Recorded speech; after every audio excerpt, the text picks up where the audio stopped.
మొన్న అంటాడు కదా, ఏంటి ఇల్లీగల్ ఇమిగ్రెంట్స్ అనే పదమే లేదు, ఈ ల్యాండ్ అందరిది, అందరికీ స్వేచ్ఛ ఉంది, ఇక్కడ అందరూ నివసించాలి అన్నాడు కదా.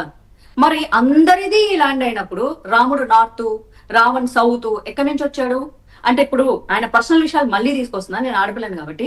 ఆయనకి ఇప్పుడు రెండో భార్య ఉంది కదా, ఎవడన్నా ఎత్తుకుపోయి లేపుకుపోయి లేకపోతే తీసుకుపోయి నువ్వు నా పక్కలో పడుకో లేకపోతే నేను వండుకు తింటా అంటే ఆయన దేవుడిగా చూస్తాడా?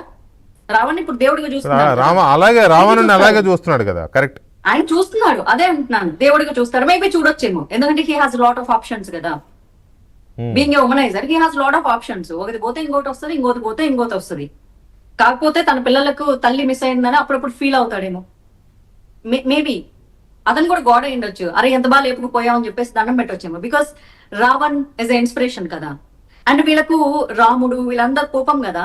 అండ్ ఫస్ట్ ఆఫ్ ఆల్ ఇంకొకటి, వీళ్ళందరూ కూడా బ్రాహ్మణ్ హేటర్స్ ఉన్నారు.